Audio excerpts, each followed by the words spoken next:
Hello and welcome to episode 2 of the channel. We're proud to present our next episode called Stateless United States. So through my work in the community, I've got the honor to work with the Hmong Association of Washington.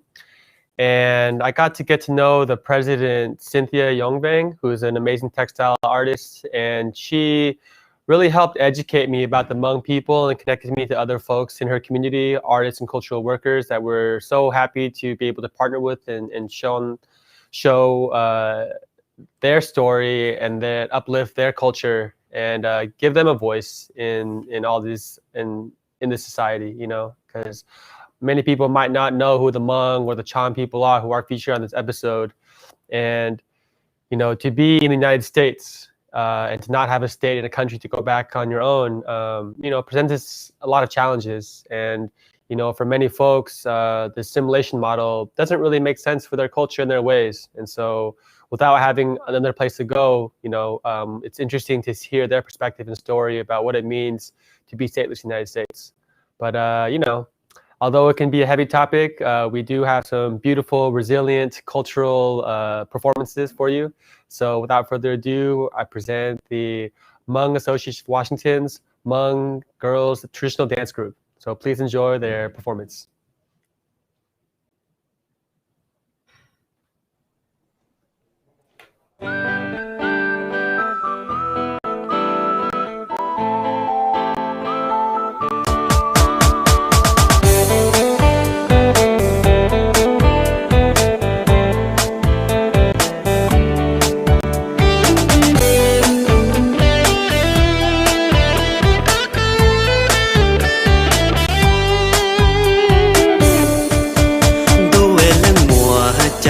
Rong đào ua lúa chỉ tao bỏ đua ít tu rong bảo lý co bởi giòn tu cho lỡ gió lên tu yêu lo qua cha có ho rong cao thằng bảo lý co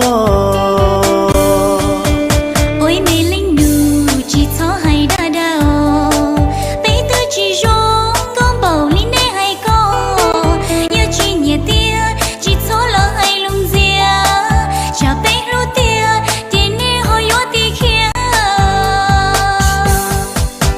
chỉ tia nè họ rong rong cao li nè hoa cho bé nhẹ nhẹ nè lại nhớ tao nên chơi yêu lưu chỉ cho chơi ôi mê linh nụ chỉ cho hay đa đào ôi em chỉ đã nhẹ tia thì hai lo mà yêu chỉ nhẹ tia thì em chỉ lo hai kia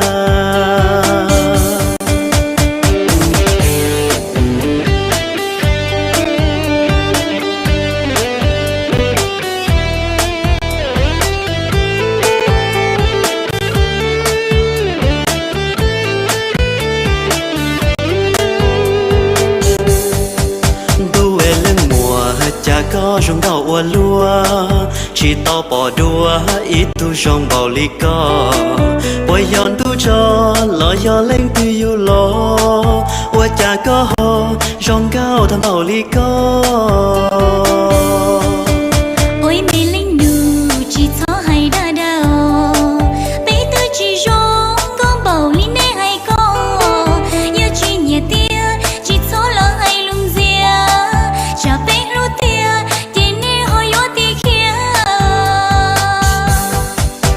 chỉ tia nè họ rong rong cao li nè hoa cho bé nhẹ nhẹ nè lại nhớ tao nên chơi yêu lưu chỉ cho chơi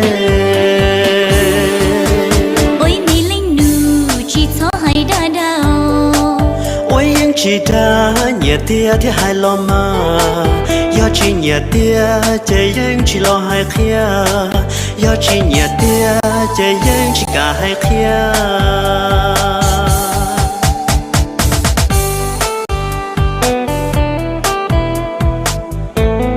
Or when are you ready to roll?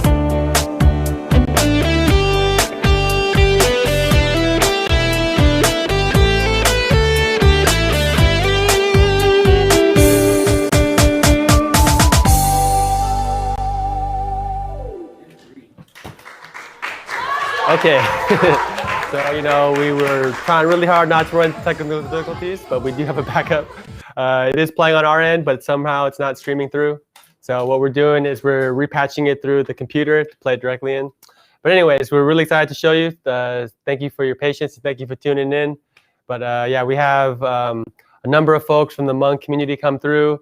I had asked initially I was like, hey, can you guys do like maybe a short, like maybe 10 to 20 minute performance, and we can do an interview with you, you know? And they were so excited.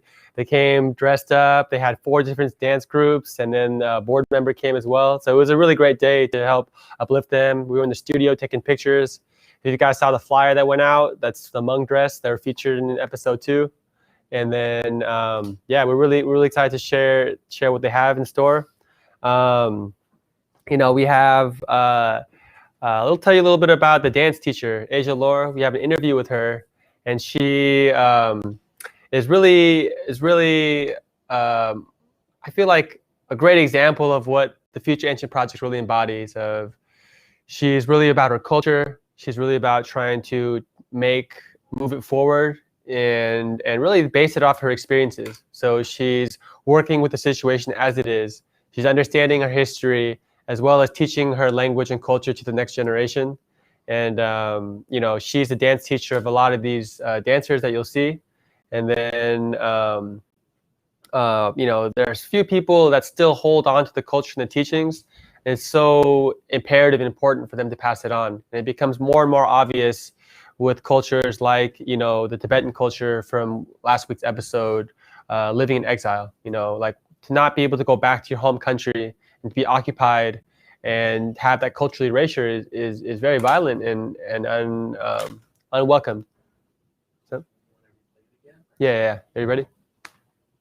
Yeah. And so, you know, episode 2, Stateless United States, is still similar themes too, because I think once you can understand the people who are most marginalized, we start to really reveal how systemic oppression works, you know? So when we think about kind of cultural genocide and imperialism, like the nations who are struggling and who have lost their home state and home country, like these are the people who can really speak to the problems that all of us face against these same kind of colonial forces. And so, you know, this is partly why we partner with these groups to really show how society and how people really work, as well as build community and connection around our common struggle to really uplift our cultures and our communities, you know, because many people face this at a different scale.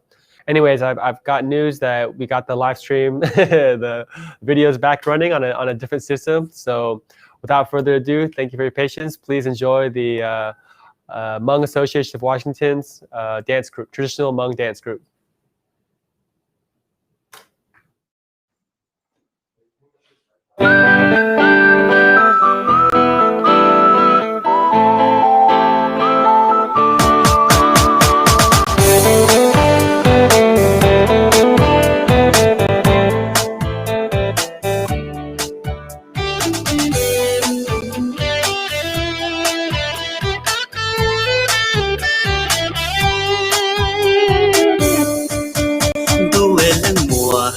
có rong gạo ua lúa chỉ tao bỏ đua ít tu rong bảo lý có ôi yon tu cho lo yo lên tu yêu lo ôi cha có ho rong gạo thằng bảo lý có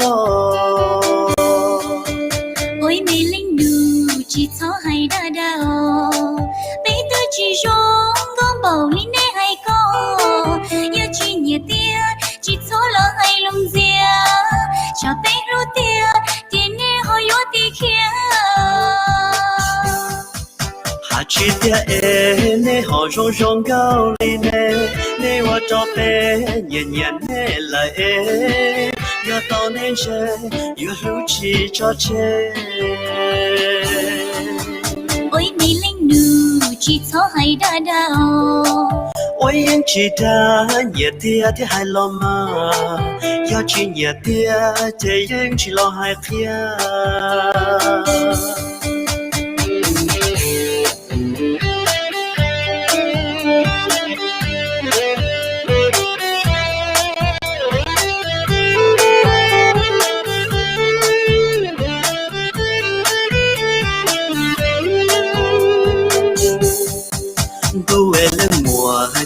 có rong gạo ua lúa chỉ to bỏ đua ít tu rong bảo lý có ua yon tu cho lo yo lên tu yu lo ua cha có ho rong gạo thằng bảo lý có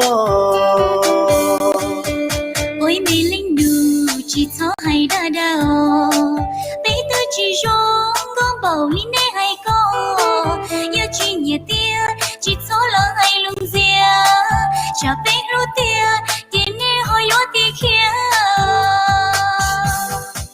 hà chỉ tia e nè họ rong rong gạo li nè hoa cho bé nhẹ nhẹ nè lại e yo tao nên chơi yêu lúc chỉ cho chơi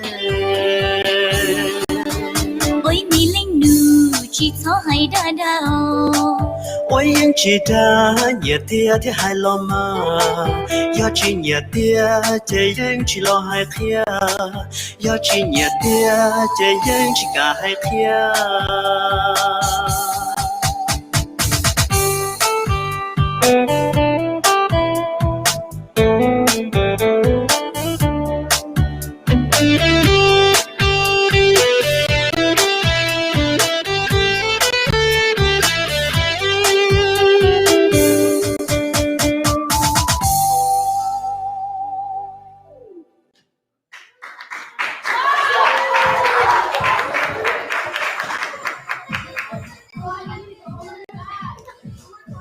Man, aren't they so cute? It was so fun getting to know them. We were doing a little photo shoot, and they're just like, there's so much life and spirit in them. And when they're wearing their traditional clothes, when they're around their own community, you can just see kind of like almost like a glimpse into a past life. It feels like something that we want to create in the future as well. And so they have the young girls dance group. They also have a young boys dance group too. So without further ado, please enjoy the Hmong Associates of Washington's Hmong Traditional Boys Dance.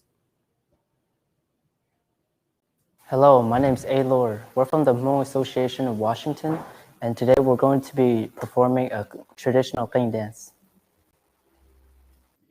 3, 2, 1.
Man, we got some friends in the studio. Got to give a little shout out to the homie General Glover here from Dancing Rain Media, who's with Converge, and Ed Hampton's here too, and Nibor, and we're watching that too. And like that was shot live in the studio, live performance and sound. And Ed was commenting he had never seen that before, and I didn't even know what that was. I'd never seen it before either until that time. And that's a beautiful thing, you know, for someone to carry tradition for thousands of years and be able to share it with somebody else, you know.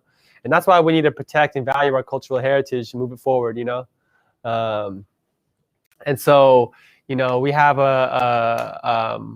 another performance and then an interview that we'd like to share with you from the dance teacher. So please enjoy some more performances from the Hmong Association of Washington and their traditional Hmong dance group.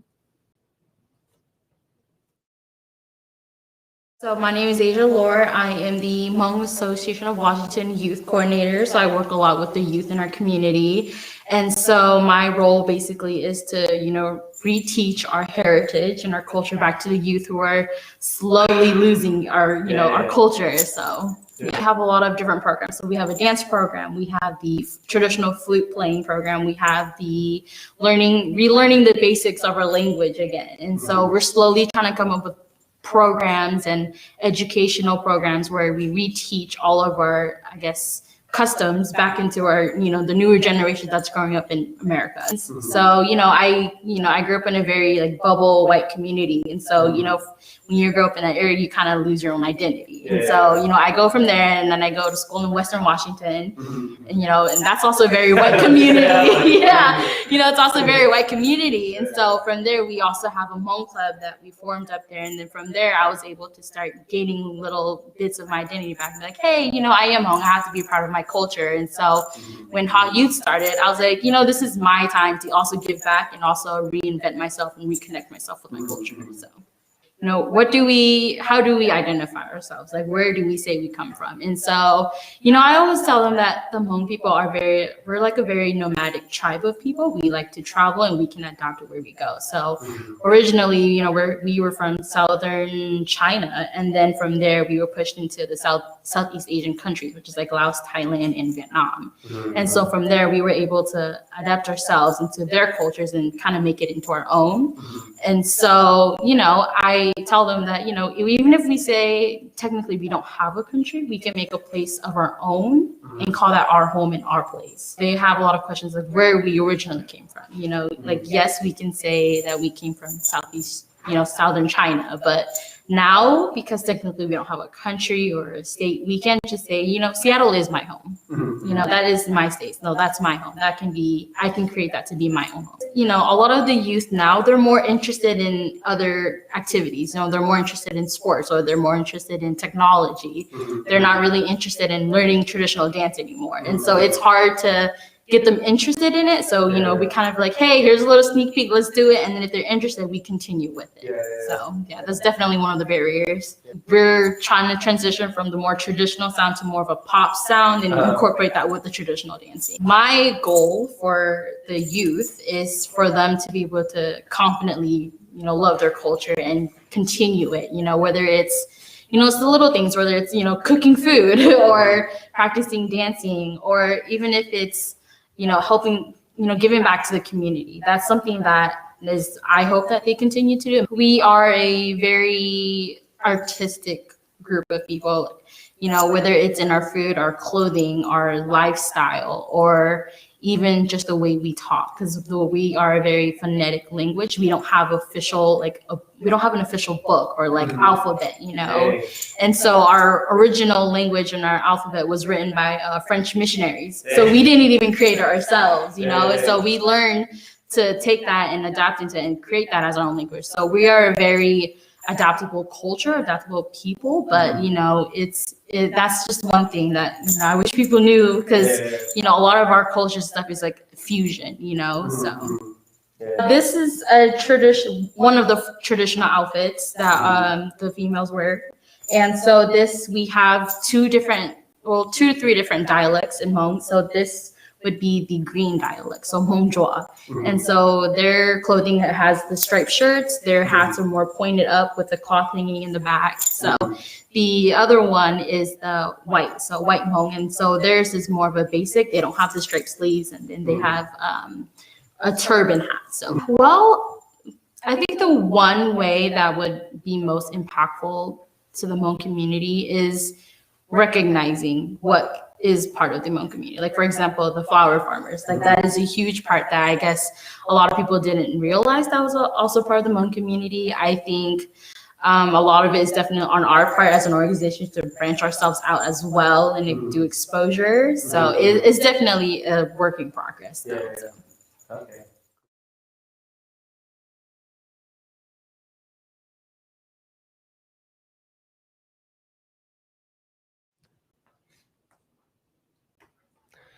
Hey, so that was Asia Lore. She's a great cultural worker in the Hmong community, and I feel very inspired by her work and her just sincere dedication and passion for the culture. And so many youth are so lucky to have someone like her to do that. So definitely show respect to her. I want to give a little shout out to the folks on who were commenting. Let's see, who were they? Akanksha and Brian and Mary and Alice and Asnawi. Yeah, thank you for tuning in. We definitely are, streaming every week for the next. I think this is our second episode. We got 8 episodes every Saturday at 7:30 p.m. And we're super happy to bring out these stories and these performances and these kind of cultural gems, for the public, because we live in a time where some people are afraid to be themselves, and some people's identities are being challenged, and I think it's important to not get lost in the sauce and just, really tie ourselves and anchor ourselves down to our ancestors and really start to live out the life that we love and that we believe in, and so these are just different examples of what that can look like, we're really valuing ourselves and where we come from. Our last performance from the Hmong Association of Washington is a little bit older girls. They're a little bit, I think they're teens, and they have one performance they'd love to share. And so we're super happy to host and to provide them this partnership that we can share with you. So please enjoy.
Man, that's so beautiful. Like, during these segments, we're just kind of chopping it up here, and the homie Daryl was like, man, I want to go travel the world, and he hadn't really thought about how other folks in the community, in the Seattle community, also don't have a place, their own land or a state to go back to, and then he was commenting on how, like, hear about these wars, far off lands, but then you meet the people that come from those places, and those stories are real and alive today, you know.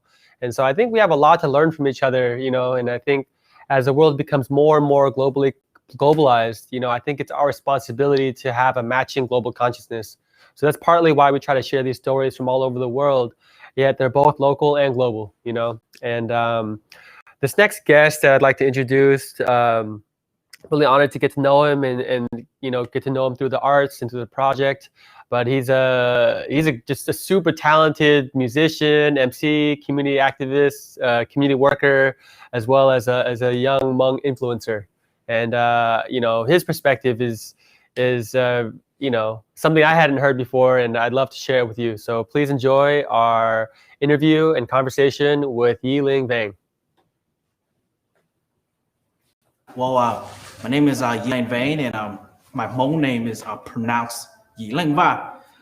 So I would consider myself a young Hmong influencer, a former community worker, and also a professional MC at the moment. Back in 2008, the Dalai Lama actually came to Seattle. He was at the Safeco field, and I was a kid just sitting there, young kid, first time seeing like a real professional speech, but thousands and thousands of people were there. I mean, it wasn't just Asian people, it was white, black, Hispanic, everybody. And since then, I had this vision of, wow, I want to be like that guy up there. Yeah, so the whole history is complex, but long story short, we originated from the Yellow River, now currently China. And then we were also in exile, similar to the Tibetans. We went from migrating from the Yellow River down to Southeast Asia, then joining the CIA alliance with the Secret War, crossing the Mekong to Thailand, and then having CIA sponsors and missionary sponsors to the US. And so Hmong people actually aren't immigrants. We're actually refugees. Physically, we do not own a country, but I like to say we do have our own country, just that it was taken by somebody else. It was taken by the Imperials. We have our country, we have a home. We can return to our homes. It's just that it's in the state and regulations of somebody else. But I find home with my people wherever I go. I mean, wherever Hmong people go, wherever I go, first thing we always do is search for our people. And we know that there's love. We know there's help. We know there's volunteer, there's community. But it's tough being in between a bridge of Hmong and America. Growing up was like at home, that was your center in your world for being Hmong. You spoke your language. You went to school, it was all America. And then you were in between. And it was like, where am I? You're right. Like we don't have a country. Historically, we don't have any written details written from us. It was written from our enemies. And then you go to school and there's, you know, whites, there's blacks, there's Chinese, Koreans, Japanese, right? These three Asians have been recognized by the country because they've been here for generations, right? But then being Hmong, you're not even Thai, you're not even allowed. They even know what Thai, Lao, and Vietnamese is. But being Hmong, they're like, what is that? Or you're from Laos, so you must be Lao, right? And it was tough growing up. Like, no, I'm Hmong, and how do I explain that? I think for me, there's the three identifications of your cultural roots and being Hmong. First, obviously, I would say it's your visuals, your physical features, being Asian, of course. And the second is your fashion. You can tell what type of people or what type of tribes other people are by their clothing, right? And third, most importantly, is your language. I often tell our community, a loss within your language is a loss within your culture. Because you can wear Hmong clothes, you can tell people you're Hmong, but then your tongue, your mother tongue, you can't speak it. And you say you're Hmong, like, to me, that's sad, you know? A Native American man once told me on the bus, like, I don't have the chance to learn my language because my ancestors weren't able to pass it down to me because the whites forbidden us to speak our language. But you have the privilege. Nobody forbids you speaking your language now. Continue speaking your language. And having your original language is your pride, right? And I know of King Sejong. He wanted to create the Hangul alphabet because he didn't want to submit to Chinese anymore, right? And so the Hmong were the same. There's a saying that every 100 years, there was a writing, new system created for the Hmong peoples, right? but whoever the imperials that we were surrounded by would burn them. But we still have a long-lasting, the last character writings from the 40s. It was developed in the 40s by a guy named Yang Shonglu, right? And he's considered the mother of writing to the Hmong people. So there's also the Latin version where we had a Christian missionary where he wanted to convert the peoples, right? And he created a writing system for us, which we use today. But little do many of my people know, we have our own character writings from the 40s. And I like to advocate for people to learn that.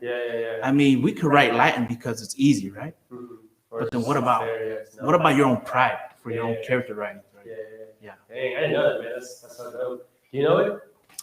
You know what? I'm also guilty of it, even though I advocate for it. My father scolds me a lot for it. He's a scholar in what I call the Paho writings, and that is original Hmong lasting Hmong character writings. Yeah, and he's proficient and fluent in it. And I think I need to take some time to learn it as well. I mean, that's so dope, though. I mean, like, it's amazing that it's like, you know, no matter how many times colonizers try to take over, it's like you're still like reinventing, recreating yourself, you know? Yeah, my vision and hope is that people can continue to embrace it.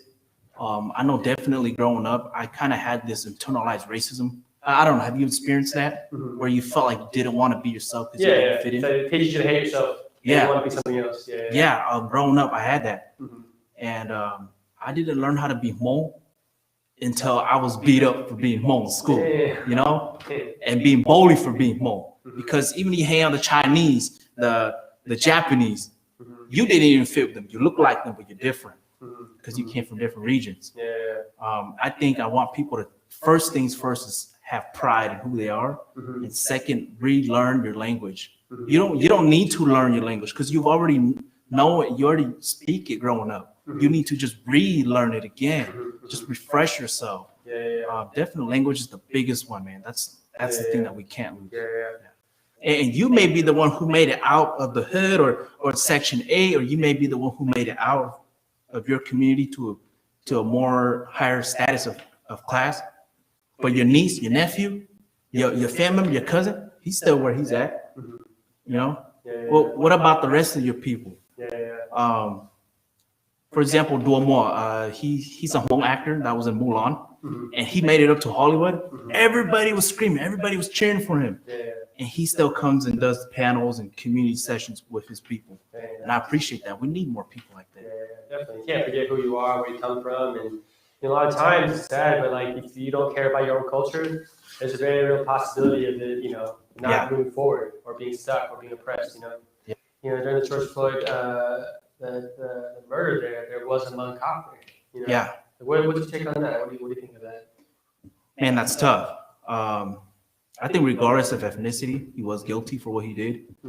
And I think some people want to protect him just because of his ethnicity. Like, hey, you're Korean, I'm Korean, I'm gonna protect you no matter what. That's not socially correct too. He was guilty and he was charged, which I think was correct. People from all over Britain, the UK, Thailand, they have taken our clothing into their fashion shows without crediting us. And I think that's one thing I would love to teach the world, is to have them acknowledge our people's art. You can't just take somebody's art that, you know, they've spent years and years working on, hand sewing, hand stitching, and thousands of years of culture, right? And cut it and then piece it into your fashion design and say, I made that.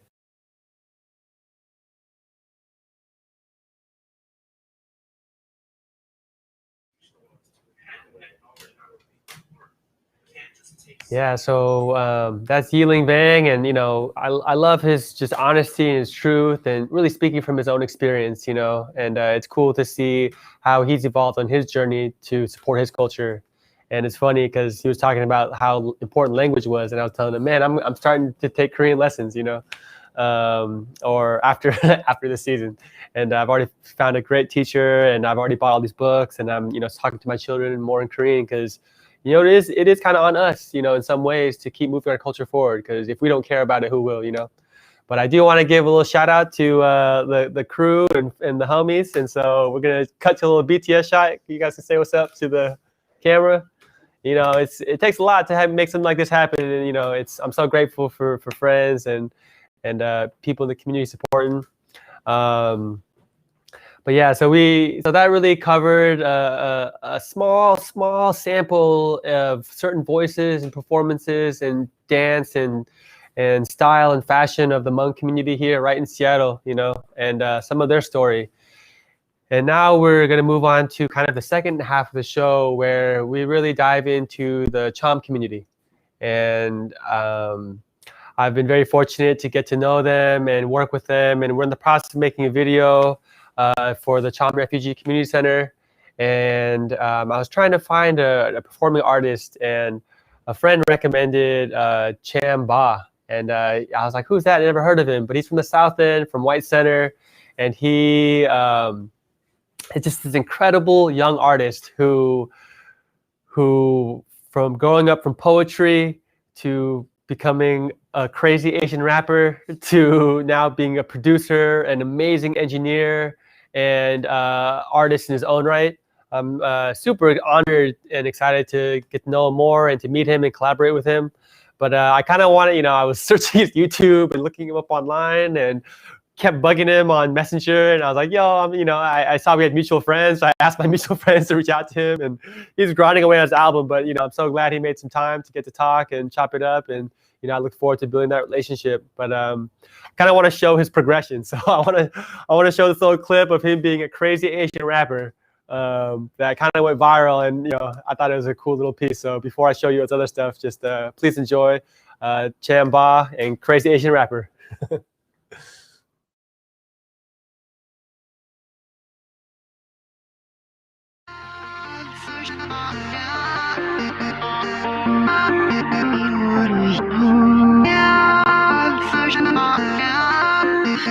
Yeah, let's go. Remix. I'm killing the greats, leaving the trace, rolling the bass, tilling the lace, rolling them great. I'm the pivot, the pinnacle, physical, minnow, killing you, lyrical, visible, spit every syllable, cynical to subliminal, every soliloquy, beat if you're biblical, ready to ridicule, be different typical criminals. Clinical, teaching, rabbinical, analytical, diacritical, egotistical, geophysical, irresistible, cylindrical, mythical, indistinguishable. Curvatures, double little British silver slims. When I tickle, figure, make a wiggle, watch you tricking niggas. When I spit to wicked, every time I kick it, lick it, you can barely really listen. When I start spitting sick shit you ever heard. What you wanna say, know about my styliest flow. It's still ballable, water, tonic, chronic, tonic, comma, who the fathers when I'm on it, and I draw. I'm to want to flounder if you want it, then we can go faster. The sun mixed with a little bit of medical blow. I'm impenetrable, opposite of mellow and old. Got a 44, 40 modes ready to explode.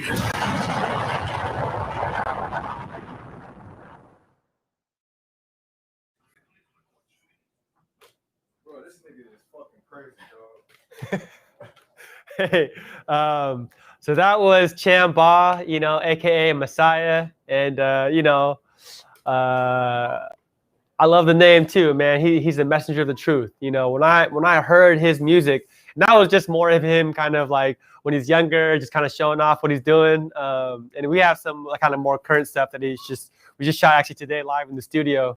But you know, more than just being an artist, what I love about Cham is that he cares about his culture. He cares about his South End Seattle community.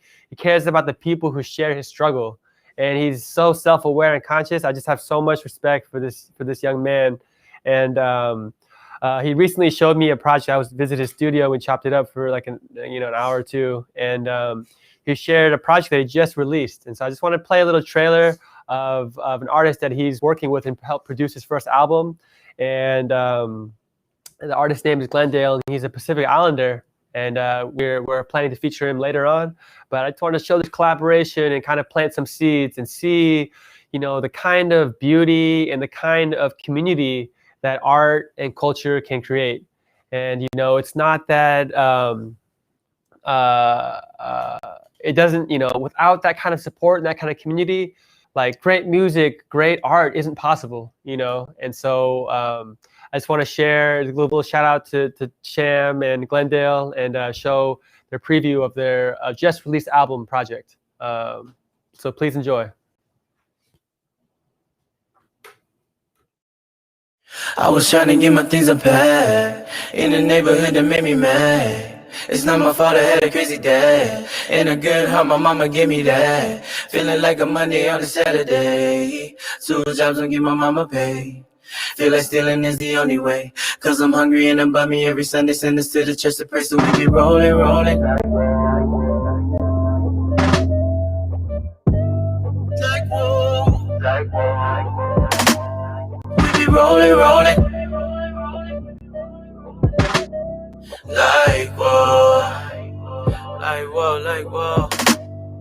I'm really trying to free my mind. Begging that my brother's gone. Haunt me. Begging that my brother's gone. We be rolling, rolling. But my past seems to haunt me. Plus I cannot for free when I've seen a shot to kill my brother. Banging now my brother's gone.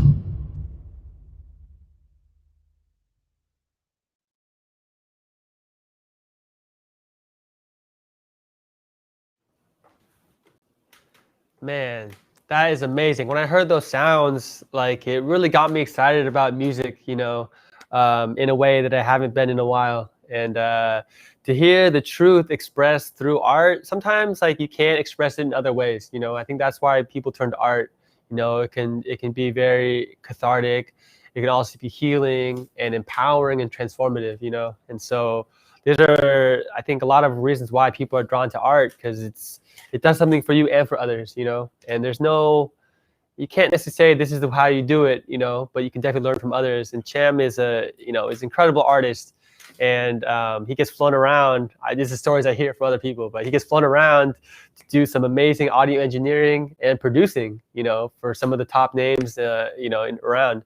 And so I'm just super honored to know him, and he's so humble and just down to earth kind of guy. And these gems live all over our city, and if we create an environment where we can thrive and prosper, we're able to give so much more back to the community as artists, as cultural workers.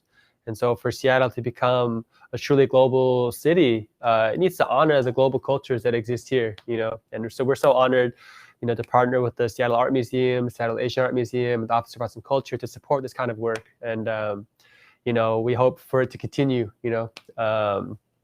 but without further ado, I want to get to speed you up to where Cham is at right now. So we unfortunately didn't have enough time for an interview because we were running late, and he had to go do this thing. And then, but he did get a chance to perform live in studio. So we're super honored to share his work, and we'll be coming with an interview a little bit later.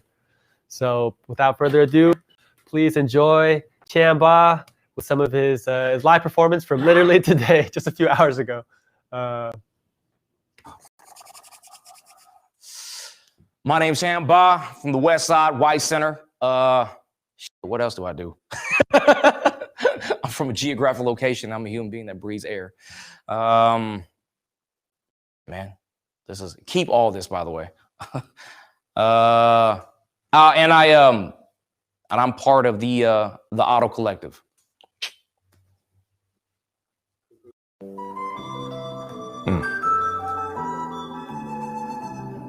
Yeah. Auto. Yeah, if I could have it my way, I wouldn't waste or stress a single day about how I was gonna get paid and have that money get sent overseas, so my little cousins wouldn't worry about what to eat, and they could finally walk with some decent shoes on their feet, because they live in a world where dirt makes them more than half of their streets. Damn, and I'm just scratching the surface of the manure they were raised and fucked apart. As that statement is not an exaggeration. This the life of Southeast Asians, harvest rice to get that paper. It's part of life until I make it, yeah. It's part of life until I make it. This when I do. My village, not my hood, my village. What hands rough will stand up on their land that's been stolen from them. Vietnam, son.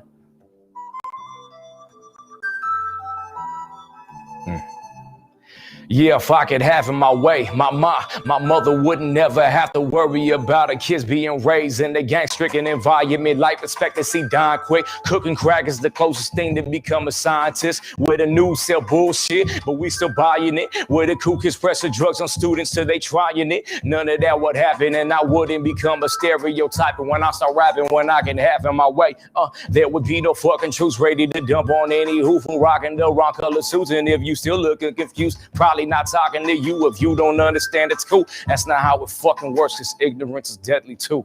Yeah. Cause ignorance is deadly too, and if you didn't get that line, then I'll repeat it just for you. There would be no fucking truth ready to dump on any who for rocking the wrong color suits. And if you still looking confused, probably not talking to you. If you don't understand, it's cool. That's not how it fucking works, cause ignorance is deadly too.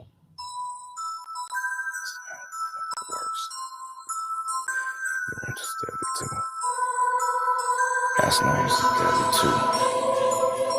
That's not how it fucking works. Let me tell you how it works. There's nothing blissful about a bunch of ignorant motherfuckers trying to run up, busting left for that come up. Get a jump till you get the fuck up, doing it to the sun up. This shit you don't really want none of. Yeah, victims are faceless. Yeah, cause we ain't racist, but you can get killed for the colors of your shoelaces. That's the place that we live in. Our fates are sealed in prison, and you ain't gotta be a gangster to be a fucking victim. They know not what they do, cause guns they love to finger it. But tell me, where the fuck is the bliss in that type of ignorance? Now we lingering, just looking for a place to cash in, but nobody is hiring. So it's back to fucking rapping and pushing drugs on the youth, convincing them that it's cool to being brainwashed from the daily shit on the news. I'm living double lives when I move, cause when it comes to my mom, she don't know half the shit that I do, and I have to keep it that way, cause the last thing that I need is for my own family to know that I sell weed and become another statistic. But then again, that's almost impossible, cause my background is indigenous. And if you listen, then yes, you heard me correct. During the Khmer Rouge, we were the #1 threat to Pol Pot's genocide. 500,000 was set to die. I be screaming child pride until I'm fucking recognized. My roots, I'll testify. From Vietnam to the west side, I do this for all my fallen people. I'm trying to rise out the gutters. No, we don't have gutters. We have dirt roads, walk barefoot by our mothers on a daily basis. Tears on my little cousins' faces because they all have stomachs that are vacant.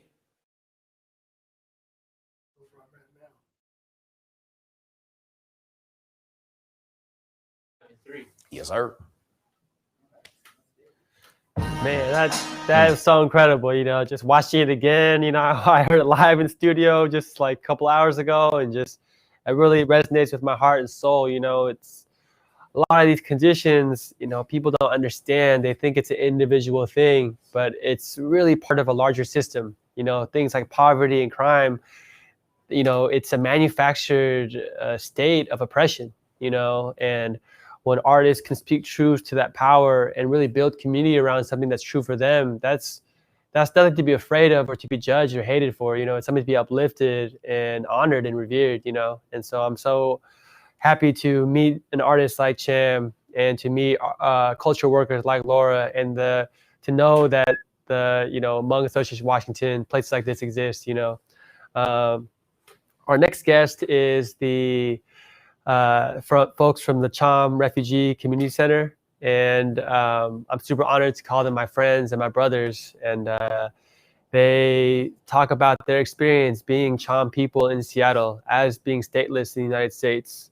And, you know, like many people, you know, they talk about it in the interview, so I won't give it away, but, you know, it's like, who are Cham people, you know? And the more I get to know them, I'm really inspired by their resilience and their love for their culture and their warm, generous hearts and their dedication to their beliefs. You know, they pray 5 times a day as followers of Islam. They really work to honor their culture, and they come together around their beliefs. And, you know, I've got a chance to kind of go to their prayer sessions, and I even asked them, I said, you know, I'm not of the Islamic faith, but I can tell when people's faith is sincere, and that their connection to whatever power that makes sense for them is something real, you know. And I asked him if it would be okay if I pray with them, and he said, of course, you know, of course. You don't have to be of the Islam faith to come into our community, you know. And so I was super honored by that. I don't know how many other people and how many other religions or faiths can say that, you know, to accept others and still show that love and that generosity and inspire others. And honestly, after I met Surya and Marami, the next interview that we're going to show, the last one, I've actually started taking my spiritual practice, practicing it more diligently. You know, I was inspired by their culture and by their work. And I'm honored to share this great conversation we got to have in studio not too long ago. So please enjoy Surya Marami from the Cham Refugee Community Center over in South Seattle.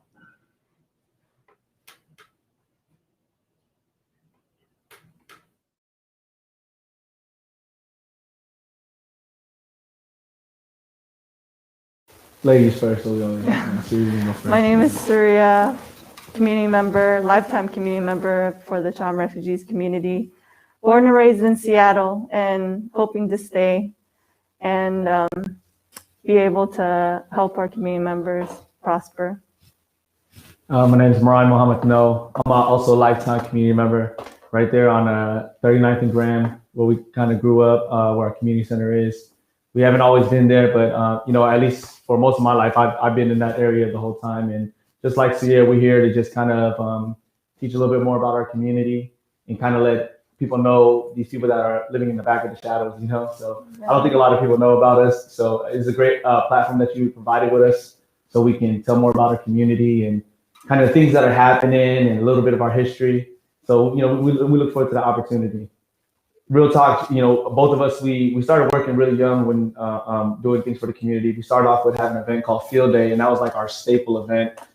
We had an organization within it called Cham Youth. You know, our community was a lot about empowering the youth because, you know, similar to yourself, you know, we're first generation born over here, and our parents, you know, how much they valued education and things like this. Yeah, I feel like the elderly had it set, even like our founding fathers, some have unfortunately passed away, but they had this vision and we're here to kind of just push it forward. And so the two properties that we currently have existing, we plan to create a larger facility to accommodate the growing members and actually have a community center. Right. And that will kind of be our, you know, our nation state type thing, because Cham people we don't have country, we don't have land. Originally, some from Cambodia, Vietnam, and Malaysia, all over, but we're hoping, you know, the majority lives in Seattle. I remember when I go travel back to Cambodia with my mom, you know, we drive by the roads and she always says like, hey, you know, look at the streets. Cham people is actually a large group in Cambodia, you know what I'm saying? So, but when you drive along the street, she's like, look, you look at all the storefronts, you don't see Cham people. We're always in the back. And it's a true thing. When you travel, like Sarita knows too, like when you go back there, like we're literally in the back to access our markets and things. You gotta go out in the back. And most travelers, what are you gonna do? If they want to get something to eat or something to drink, where are you gonna go? To the first store that they see, you know? So it's just really interesting. You know, I mean, again, we don't know how it all plays together. Maybe some psychologically hit us or something like that. You know? I feel like trauma is a big thing, Right. even in Vietnam. Like Cham people aren't too accepted as well by the government, but you could cut that part out. But in Cambodia itself, my family, you know, they dealt with like the Khmer Rouge regime that came in and killed off anybody who spoke Cham. So in my household, you know, even now we don't even speak Cham. My mom, her village, they never, you know, they were fearful of speaking Cham. So it kind of, you know, went away with the future generation. So just now we're just starting to learn the Cham to make sure that, you know, it's preserved, the language, the culture. And yeah, with the Khmer Rouge, it was more of just, you know, annihilation of anybody who wasn't pure Cambodian. So then, yeah, a lot of relatives and everyone, they just talk about everyone, you know, like fathers being killed in front of their eyes, family members, and they speak to it like it's nothing. So imagine all the trauma that they've been through. Yeah, and you know, just to add a top layer of that, you know, one of the things that kind of identify Cham people is, yeah, a lot of us, you know, a lot of us are Muslim, things like this. And during Khmer Rouge, even, you know, my mom, she was born a Muslim, things like this. Her father was killed because, you know, he knew how to read Arabic and all these things. And you know, just for ourselves, you know, we never had to deal with that type of trauma. You know, over here, you know, for a girl that wants to wear her headscarf or not, people say that, oh, that's her choice, or whatever like this. But over there, they didn't even have a choice, right? They had to take it off, or they were gonna die. You know, so it brings a different layer of of the Cham people's experience during Khmer Rouge. I mean, I think that's a show for all in itself, but just to touch upon that, definitely. I feel like it does trickle down to this generation. I mean, even in our whole nonprofit org being established since the 1980s, they don't really seek like grants thinking that, the government's going to come and control them because, it's happened. It's not like something that hasn't happened. So then that's where the fear kind of comes from. So hopefully, we're just trying to build more trust, community trust, partnerships, things like that in the network so that, again, future generations will continue to thrive and we'll actually put our people on the map. Imagine us. That's like, I was always telling people I was Cambodian. Yeah. You know what I mean? Or Malaysian, because we didn't want a whole history lesson. But I mean, imagine for you, it's Chinese, Japanese, Korean, you get all of that and then some. Exactly, so and even, Cham people aren't really known, so it does require a long-winded response. Cham, what is? It's kind of sad. We don't have a country. We Yeah. don't have a country. Everybody, it's just. And then why are you Muslim, Yeah. Asian, all that stuff. Exactly. So, I mean, that's the thing. We see that a lot in the youth, and we're, when we ask them what what is your ethnicity, they're also confused themselves. So we're here to just trying to, empower our youth and make sure that they can just say they're Cham and it's already known, around the area. The Cham people in Asia they were known for skilled trading. So there's and a lot of architecture. So even some of the pagodas in Vietnam, the remnants is still there of the original Cham people.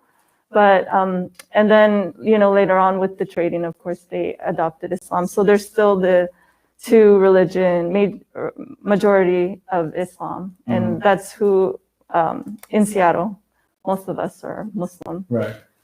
And there is still a large population in Tacoma that might not be Muslim as well, but we still carry on the same language and culture.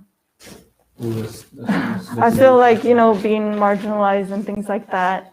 Cham people are more, I feel like, cohesive, like kind of one big happy family. And it's kind of made us stronger in that sense, together, working together and things of that sort. I mean, even in the Quran, it tells us that, that God created different tribes and groups to get to know one another. Like this is in the Quran. So, like we use it to our strength, you know what I mean? And that's something that I feel that Cham people do really well is that we're really loyal to each other. And maybe it goes back to the story. Yeah. Yeah, but definitely, we just feel like we're really loyal to each other. And that's something that the caste system that's really interesting that we have in the Cham culture. It probably teaches us that. For my older brother, I call him Long. I'm the second one, so I'm Nya.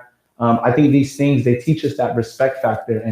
And with respect comes, loyalty with each other and things like that. The Cham Community Center has been kind of a hub to a lot of newly arrived immigrant and refugee communities. And that's because we knew how it was to come here with just basically nothing. So that system navigation, we're just paying it forward. And it's kind of become an obligation because anybody who walks through the door, we serve type thing. And that's how it's always been. Another important thing, you can call it a barrier, is enough resources to continue to do our programs and also educate our youth about what Cham is. I mean, even us, we still don't know. And it requires, learning from the elderly and things like that. And it's a lot of, I lost my train of thought again. But volunteerism, the passion's not there with the youth. So we need to instill that passion. Most of our services is all passion driven. And how can, they don't really know where they're coming from. So they can't know where they're going. People like us, thankfully are really passionate towards giving back to our community and things like this. And you don't see that in the younger generation now. And a perfect example is like, we're trying to build this community center right now. And this is like supposed to be like the end all for our elders and things like this, and for us too, it's supposed to be their legacy that we're going to help them build, and the support from the younger generation is like, okay, whatever. It's going to be a community center. Okay, cool. We're going to play hoops. right? Stuff like that, you know. But it's like, dang, you know, like we're gonna have to put so much into it. You guys are gonna have to support it as much as possible, and it's not there yet. And maybe that's because, you know, that's the aspect that we lacked. We didn't make them feel that it's this important and things like this, like our parents did. You know, we have our weddings at the you know, at our mosque, at our community center, and things like this. You know, we have something called chamus, right? That's just our time to get together and feast. You know, we have our Eid celebrations over there. I mean, it all plays a special part to us, and maybe we feel like it's not as important, or we're not making it as important to our younger generations, and maybe that's why they feel so disconnected to it. Yeah, and that's the thing, you know, in our community, people will die, but the legacy has to live on.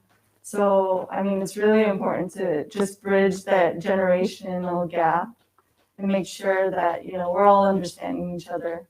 And that's the only way to make our communities, make the Cham people prosper. Yeah, because, you know, like I'm telling you right now, 90% of, you know, people younger than me do not even know the struggles that our parents kind of went through. Now, these guys that are growing up, basically, they're more American than anything, right? So they're not even trying to learn that part of it. You know, it's just something extra for them, you know? So we want to try to get that out there and know that it's okay to have this type of identity.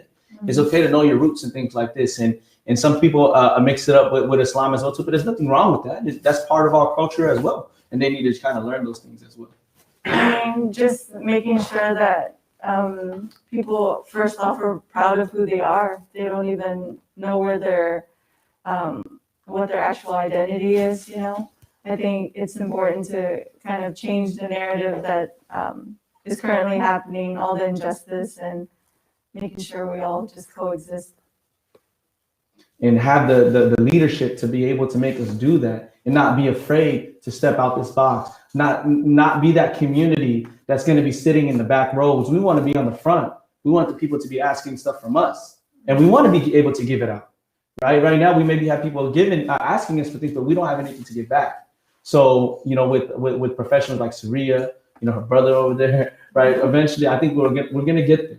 It might take a while, but we're gonna get there. We kind of want to build a village, be able to have, you know, business owners, because we've had some business owners being displaced in our area.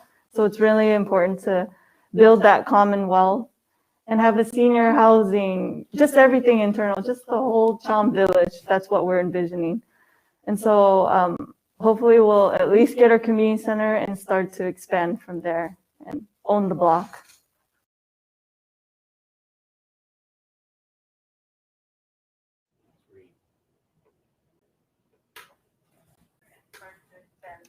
So that was Marami and Surya from the Cham refugee community, and I loved hearing the different perspectives and different viewpoints on what it means to be Cham, some of their struggles.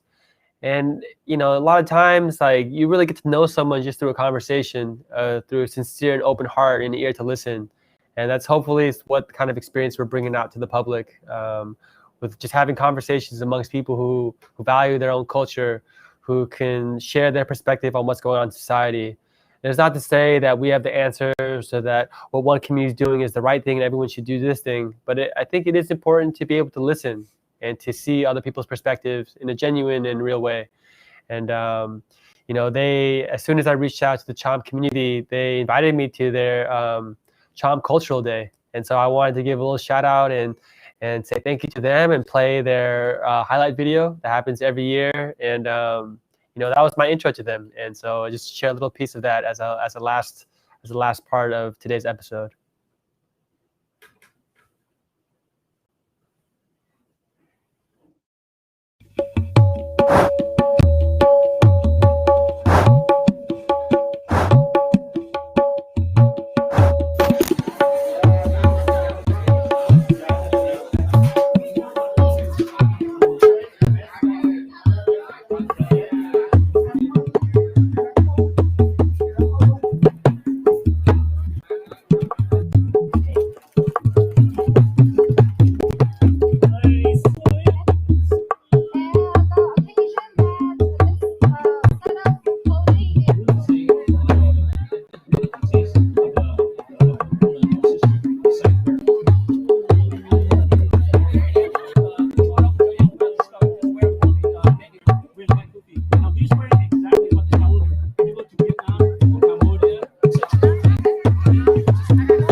So, you know, that's our episode of Stateless United States from season 1, Culture Without Borders.